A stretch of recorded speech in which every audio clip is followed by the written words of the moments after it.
Season's greetings, friends. Mike and Big E, wishing you the best of the season. Christmas 2016, just days away. Mm-hmm. And what? 2017. Or I guess, no, Christmas 2016. But you're not I was wrong. thinking of New But you're Year's. not wrong. The next year, the year of the rooster, Mm-hmm. right around the corner.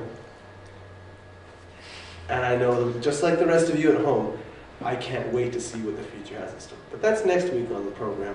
Tonight, we're going to be taking a look back at the year that was. Mm-hmm. The start of the year with the Royal Rumble. The debut of AJ Styles. The phenomenal one. And a phenomenal match between Kevin Owens and Dean Ambrose for the Intercontinental Championship. My favorite Dean Ambrose match, I Really? would say. That was your all-time thing? Yep. Okay, cool. Anything else happening at the moment? Nothing in particular, I don't think. Lesnar going ham on the Wyatt family. Oh yeah, Lesnar going ham on the Wyatt family. Triple H going over it, I guess. Yep, beating Dean. Yeah. But later on in 2016, we would see Dean face off against Triple H once again at the original Rumble. Mm-hmm. And at that Roadblock show, Dean didn't win either, but he was closer this time. And the Revival got to showcase their talents along with Enzo Amore and Big Cass For the before they were on the main roster. That's right. And at this rate, I think Revival's going to show up on the main roster any day now. Mm-hmm. It's bound to happen. Since we're taking a look back at the year that was, let me just interject with a quick question about 2016. Mm-hmm.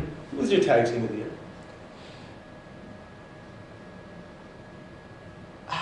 I've gotta say, probably either Revival, American Alpha. Yeah, maybe those two. I think those who are torn between. AOP though, really. They're rookie tag team. Yeah, I know. Breakout tag team stars. Yeah, they're not top guys. Yeah. Not yet, no. I think the top guys, Revival, were the tag team of the year. Mm-hmm. What was the tag team feud of the year? Tag team feud of the year? Definitely not New Day and Gallows and Anderson. So much potential squandered in execution. The OD! Killer. But, tag team feud of the year, that's tough. Worldwide Underground against the Heroes. Oh, yeah. That's been good. Yeah, that's been really good. Maybe. What about Ciampa and Gargano versus Revival? Yeah, I did like that a lot.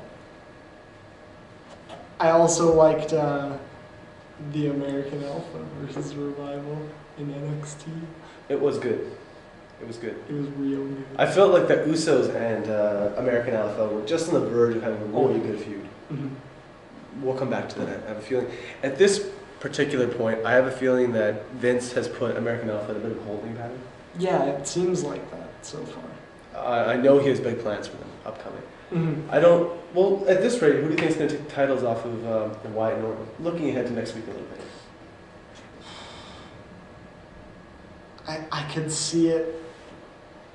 I feel like it's got to be either American Alpha or the Usos. Yeah. Or maybe Slater and Rhino. I don't know. Maybe.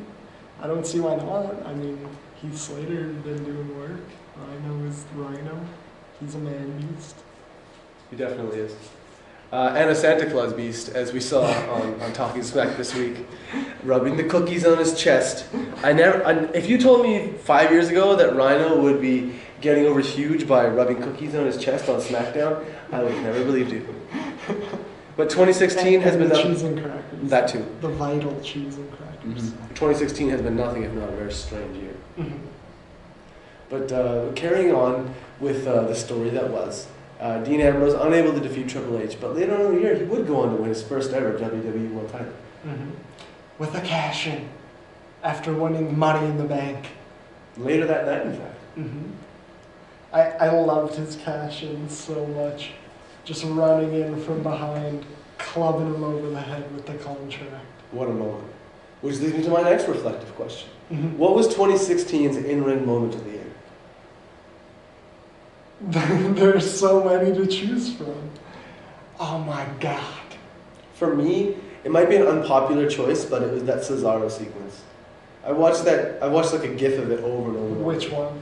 Oh, that one where he was like runs through all of them? Yeah, that one was really good. So, like he channeled Rey Mysterio's spirit and then went back in the ring and then became himself again? Mm-hmm. Became the Swiss Superman once again. Like no one else in the business. Cesaro is one in a million. Mm-hmm. Now he's got the tag team. It's not tag team bronze anymore. That's another thing about 2016. Tag team silver. You got us, Vince. We can't call them the penny belts anymore. I kind of wish that it was gold with the red strap. I do too. I think that would look a little better. But I guess you gotta keep them equivalent. Yeah. Just like the women's title, it's a different strap color. Yeah. Same thing. Heck, even the Universal title and the World title is just strap color difference. The red strap reminds me of licorice too much. Like Twizzlers. I always think of beef jerky. Oh yeah. Yeah, that's good too. Especially when Kev's got it. But we're talking about Kevin Owens and champions. Who was this year's Superstar of the Year for you? Superstar of the Year for me? I'll say mine first. It was Kevin Owens. I can make all the jokes I want, but I think he was the star of 2016. Considering that he's been in WWE for a very short time, his ascension to being the top guy on Raw has been extremely fast, and I think he's gone over about as good as could be expected, all things considered. I think it's gotta be AJ. SmackDown's top guy. Yeah. Okay, so we got the bases covered. Mm-hmm. WWE's two top He beat superstars. John Cena. You did. Twice. You did. But so did Kev. Yeah, you're right. That's kind of the anointing. If you can defeat the Holy Cena 2 times. I loved that heroic John Cena comeback video package on SmackDown. With the orchestral version of his song. It's one lonely trumpet playing it. It was It's like a World War II movie. It was so good. I loved it. As he's slow motion sliding back into the ring. It's funny that beat is a sample of another song, and now we've got an orchestral mix of a beat sample from another song. Hustle, loyalty, and respect. But Cena back on the WWE program next week. Mm-hmm. You know, SmackDown next week looks like it easily could be the show of the year. The kind of stuff we got going on. We got that fatal 4-way tag team elimination match to determine who's going to become the new #1 contenders. Mm-hmm. And we've also got, obviously, the world title on the line. We've got the women's title on the line and the return of John Cena. Mm-hmm. Hey, if he's coming back and it's the kind of the New Year's show, Big match, John. what do you think he's going to be doing? I don't know. Maybe he'll have a big match just right away. You know, be a really good person for That Cena. seems like a John Cena thing to do. Totally. And I think a very suitable person for Cena to have a big match, you know, come back would be with... Taker. I want the dead man on TV. Me too. I want the Demon on TV too. Mm-hmm. And the Demon King. That's another great Both one. of them in a program. You mentioned the demon. That's sorry. Finn Balor's not the demon, he's the Demon King. So that it just really occurred to me. That's why they added the King, so there's no confusion with Kane. The Demon King, he had an amazing year too, but unfortunately his in-ring time was cut short. We'll be seeing him again very soon, but his time as Universal Champion, the first ever, tragically short. Mm-hmm. But that was a contender to be a moment of the year too, don't you think?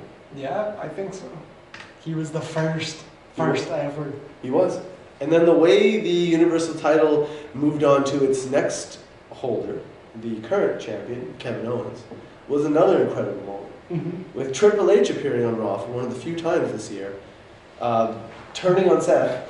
Betraying him, planting him in the ground with a pedigree, and Seth later cutting a scathing promo where he said, "I will not stop using the pedigree until he's done with Triple H."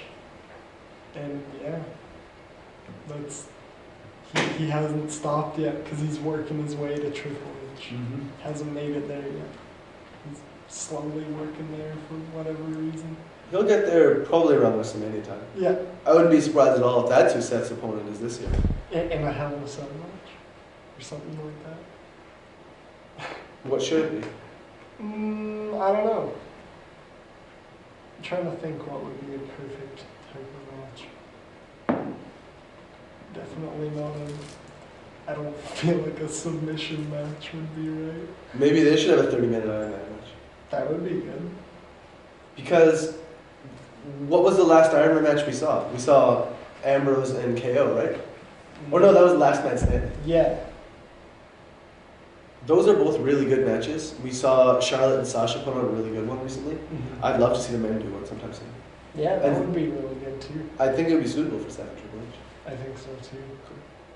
And then Seth could be the king of kings. Comes up to Motorhead, and then Stephanie becomes his wife? Oh god. Too far? Marries Stephanie's daughter.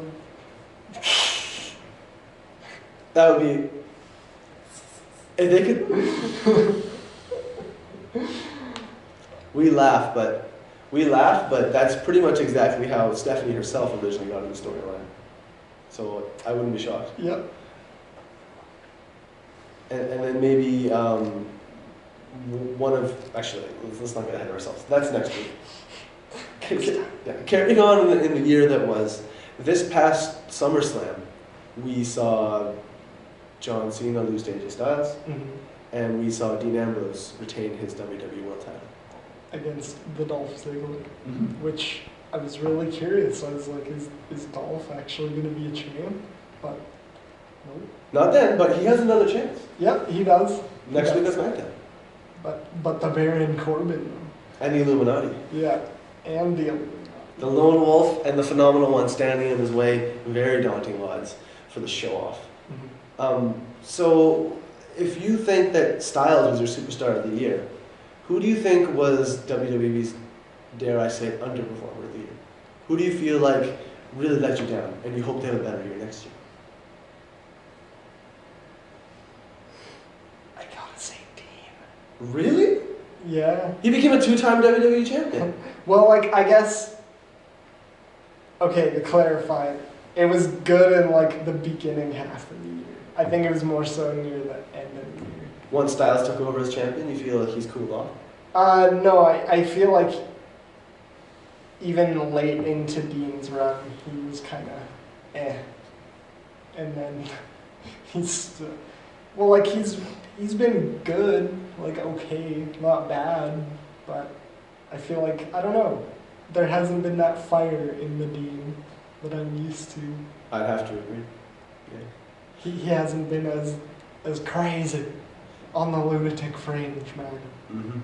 And next week we'll talk about what kind of things Dean could do to get that fire back for 2017. Lots of options. Now that all this Ellsworth business is finally behind us.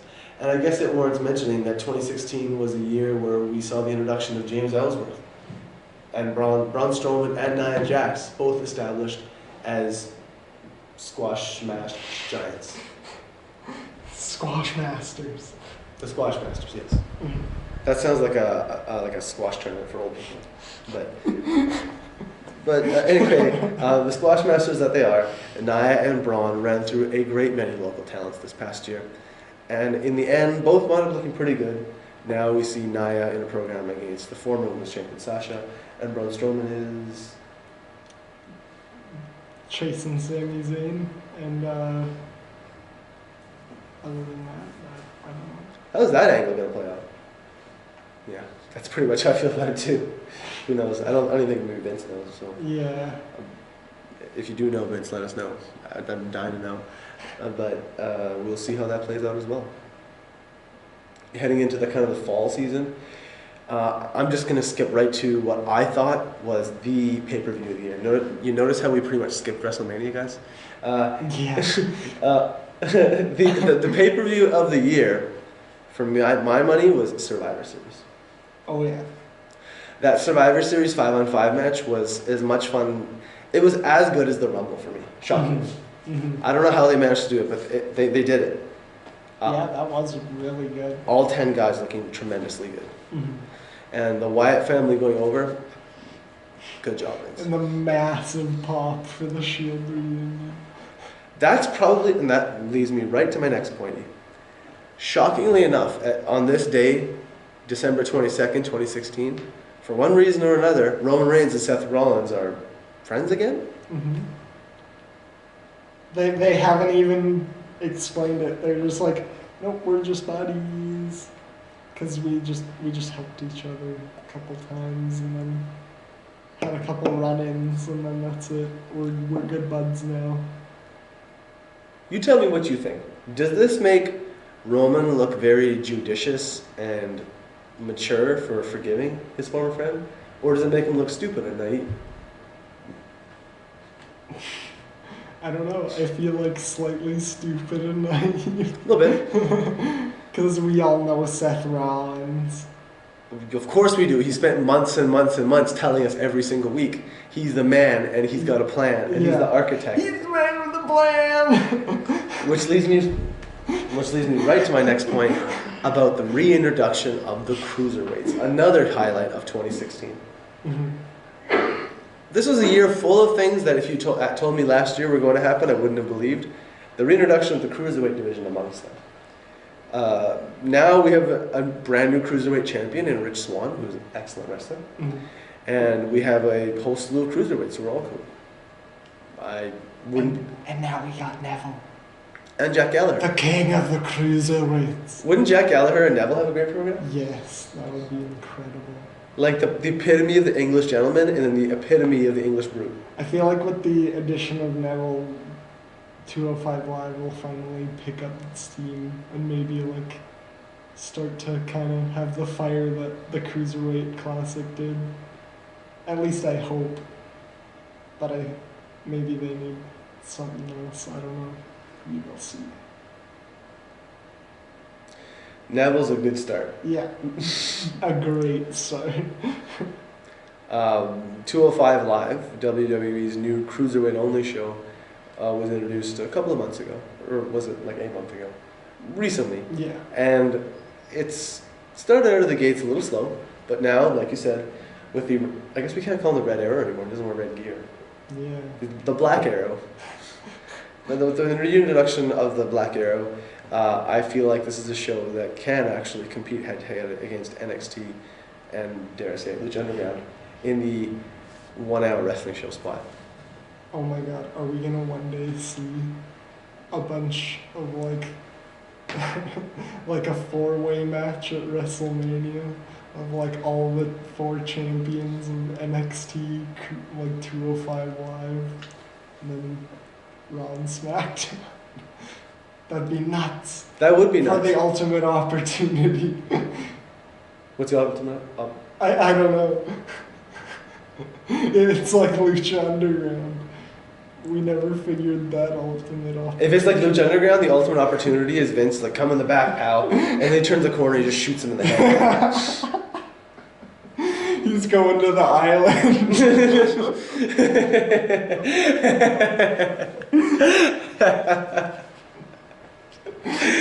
Oh, you were just like a library, just full of references today, big man. Oh yeah, all about it. What I think is a more realistic outcome is another noteworthy news item from 2016 was the fact that WWE has introduced a brand new title, the WWE United Kingdom Champion. Mm-hmm. I foresee a WrestleMania main event, maybe not a main event, but a WrestleMania match with the United States Champion taking on the UK Champion. Yeah, I could see that too.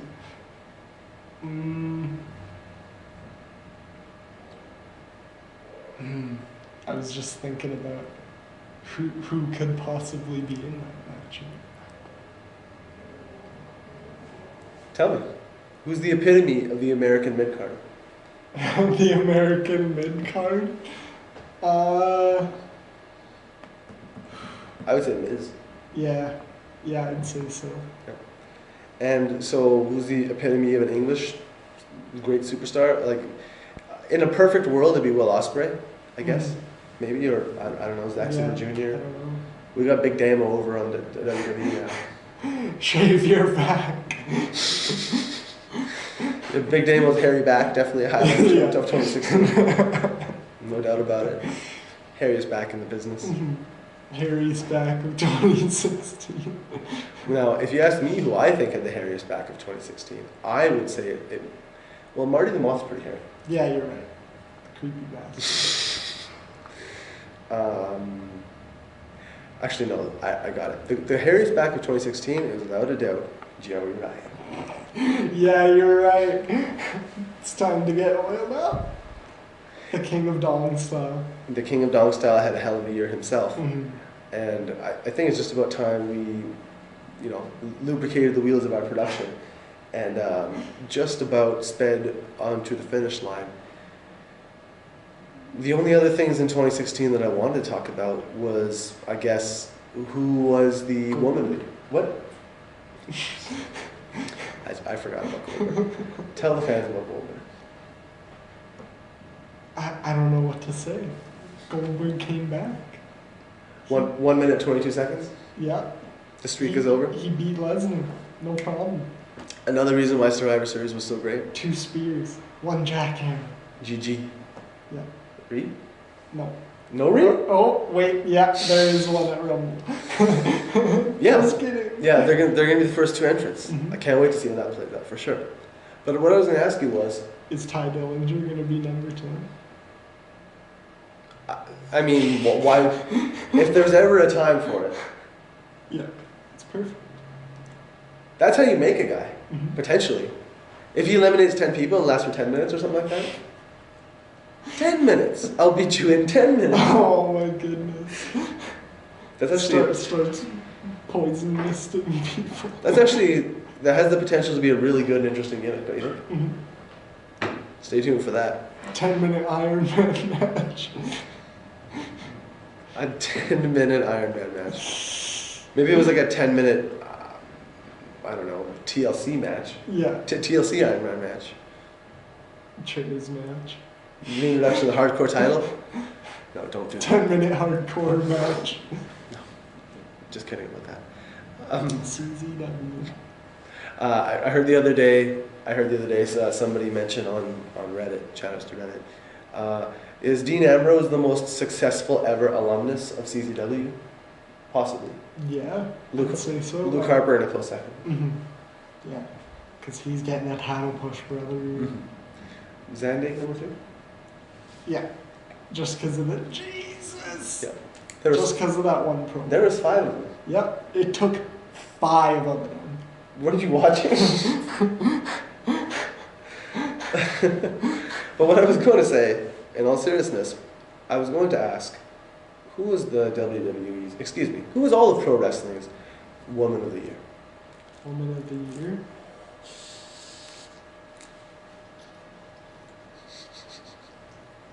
Asuka. Yep. Yeah. It definitely was. Asuka, the fiercest, the meanest, Still undefeated. the stiffest, possibly the stiffest worker in the business, period. So stiff and so fierce Mhm. and so strong Mhm. and so vicious. Looking so good in the ring. And big man, I know you haven't seen NXT this week, but I just want to give you a little tiny little preview. Asuka's next program is set. What is it? My God, what is it? Who's the craziest woman in NXT? Ember. Crazier. Is it Ember? Crazier. Crazier? Is it Peyton Royce? Crazier. Billy Kay? Even crazier. I don't know. You might even say that being insane is somewhat reflective of her gimmick. Oh, okay. That's gonna be real good. I think so too. Oh, Mickey let out an evil laugh when I she saw it. forgot. Yeah, that's 2016's evil laugh of the year. Nikki Storm for sure. Yeah, Best evil laugh. yeah. Perfect. Just a couple more questions for you. First, what was 2016's group of the year? Stable, if you will. League of Nations. As short-lived as they were. When the house of cards came tumbling down. They were all top guys. They were such stars. They were such stars. They could have been like the NWO. They could have definitely been the NWO. They What could- happened? How was that squandered? They're all so cool. Because the Sheamus Wyatt, not as cool, but the rest of them really cool. because the Wyatt family got injured and crap like that at the time, didn't Oh yeah, Bray got that untimely they? injury. Yeah. So they were just like, Oh, it was Barrett. yeah. The homie Barrett kept getting hurt. Yeah. They could have replaced Barrett with. I was about to say Sammy. But then I think Harper and Bray both went out. Yeah, they did. Yeah, I believe Harper or Bray, one of them had a match scheduled with Lesnar. Remember that? Yeah, I remember that. Never happened. Yeah. That was gonna be hype, but I'm pretty sure that was close to Roadblock, wasn't it? Yeah, there was, I believe, a network special. They had like a New York City one, I believe. Oh. Madison Square Garden, I believe, is what it was. Network special. Wasn't that the one with him and Big Show? I think they used Big Show because they couldn't get Harper. Or Oh. I might be wrong. I think that's how that played out. Oh, okay. I'm not sure. But anyhow, it We're didn't. not in the business. No. We can only listen to the rumblings. Keep our ears to the ground. Yep. And we got an entire year full of rumblings ahead, Mhm. just weeks away. Or I guess a week away. And it's time for my last question before we sail on out of here. What was 2016's mark out moment for you?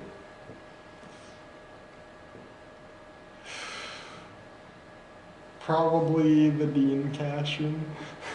That was great. Yeah, that was incredible. Or American Alpha winning the titles. NXT titles? Yeah, Yeah. those were probably the top two for me because those are my top guys. Okay. Okay, no, those are really good ones. My two top ones.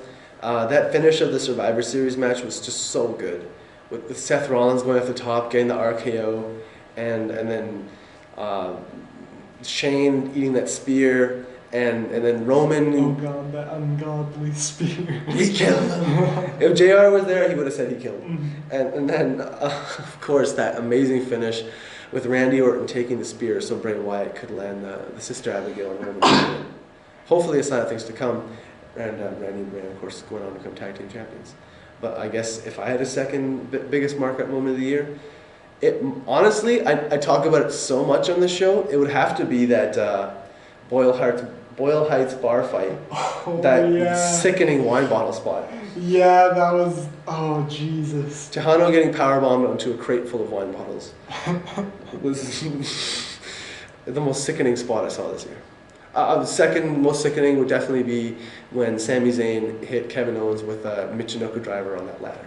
Yeah, That looked awful. And it just bent the ladder, just And his back. crushed it. Yeah.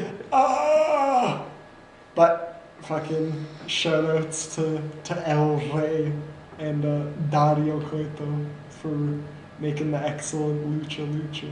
No doubt about it. And also shout outs to Vince and the fam for Yeah. keeping WWE strong. Mhm. And is there anybody else you want to thank before we stop this reminiscence of 2016? Billy Corgan. No, just Matt Hardy. What a perfect way to end the program. In a year where TNA was on the verge of being shut down multiple times, we saw the emergence of Matt Hardy and the Broken Character, which I think are probably the absolute smartest and most entertaining characters in all of wrestling right now. It's gonna rise like a phoenix from the ashes. Potentially. But then also, on top of that great success for TNA, we saw them part ways with Billy Corgan in what I think is pretty much the worst way possible. Mhm. In court. Dixie, why did you let that happen? I honestly believe that if you could play along nicely with Billy and be honest with him, TNA would have been saved. But you fucked it up. You done goofed. And that's all the time we have. Mhm. Join us next week when we talk about all the possibilities in the wide world of pro wrestling for the year to come. Thanks for joining us.